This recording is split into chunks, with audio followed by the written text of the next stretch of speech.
ওই কিরে putting putting. আসসালামু আলাইকুম বন্ধুরা, কেমন আছো?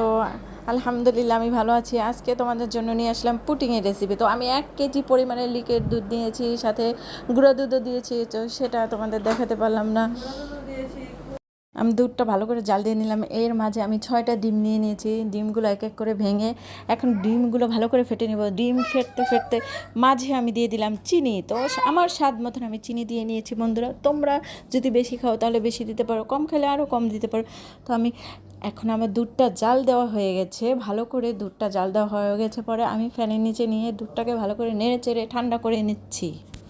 দুধ ঠান্ডা হওয়ার পর আমি যে ডিম ফেটে নিয়েছিলাম সাথে চিনি দিয়ে, তো আমি সেটাও দুধের সাথে মিশিয়ে নেব। তো এক হাত দিয়ে আমি ডিম মিশানো ঢালবো এবং আরেক হাত দিয়ে নেড়ে চেড়ে ভালো করে নাড়তে হবে। ভালো করে যত নাড়বো, যত মিশাবো, যত ফেটবো, তত ভালো হবে এটা।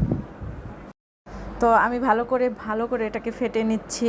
ফেটে নেওয়ার পরে এখন আমি বানিয়ে নেব ক্যারামেল। তো আমি একটা পাত্রে কিছুটা পরিমাণে পানি এবং কিছুটা চিনি দিয়ে ভালো করে এটাকে ক্যারামেল বানিয়ে নিচ্ছি। তো আমি অল্প চিনি দিয়ে অল্প ক্যারামেল বানাবো, বেশি বানালে ওটা ভালো লাগে না, আবার পুড়েও যায়।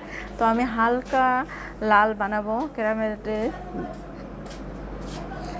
তো হয়ে আসছে আমার ক্যারামেলটা। আমি ক্যারামেল বানানোর পরে আমি ওটাকে পাত্রের চারোদিকে সমান করে এটাকে ঠান্ডা করে নেব। তো আমি চামচ দিয়ে ভালো করে সমান করে নিয়েছি। ক্যারামেলটা ঠান্ডা হওয়ার জন্য আমি ফ্যানের নিচে কিছুক্ষণ রাখলাম। এখন হয়ে গেছে আমার ক্যারামেল ঠান্ডা। আমি এখন দুধের মিশ্রণটা এখন চালনির সাহায্যে একটু ছেঁকে নেব।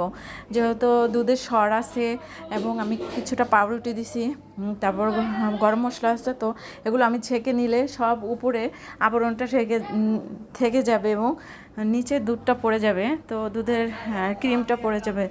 তো এতে আমাদের পুডিংটা সুন্দর হবে। কোনো যখন আমি পুডিংটা সিদ্ধ করব, কোনো ফাঁক থাকবে না, ভিতরে সব সমান হবে বা দেখতেও ভালো লাগবে, কোনো গ্যাপ থাকবে না। তো তোমাদের যদি আমার মতন এরকম একটা ঢাকনাওয়ালা পাত্র থাকে, তো পাত্রের ভিতরে কিছুটা পরিমাণের পানি দিয়ে তারপরে একটা শাঁস বসিয়ে আমি দুধটাকে দিয়ে দিলাম। তো আমি ঢাকনা দিয়ে ভাপ যাতে না বের হয় এজন্য আমি একটা কাগজ দিয়ে সিটিটা বন্ধ করে দিলাম। তো কমপক্ষে সবাই বলে যে 40 মিনিট, আসলে না, আমি আরও বেশি রেখেছিলাম। তো দেখো বন্ধুরা, আমার পুডিংটা কি সুন্দর ফুলে গেছে এবং কত বড় হয়েছে। তো আমি এখন ঠান্ডা করার জন্য কিছুক্ষণ রেখে দিলাম। রেখে দেওয়ার পরে আমার পুডিংটা ঠান্ডা হয়ে গেছে। এখন আমি ঢেলে নেবো। দেখো বন্ধুরা, একটু ভাঙবে না, খুব সুন্দর হবে, অনেক সুন্দর হয়েছে। আমি যা ভেবেছিলাম তার চেয়ে বেশি সুন্দর হয়েছে। দেখো, আমি নাড়াচাড়া দিয়ে সমান করে দিলাম, তারপরে পুডিংটা ভাঙে নেই বা ফাটে নেই। তো এভাবে যদি তোমরা বানাও অবশ্যই সুন্দর হবে। তো হয়ে গেছে আমার পুডিং। তো সবাই আমাদের জন্য দোয়া করবে এবং লাইক কমেন্ট ফলো দিবা যদি ভালো লাগে।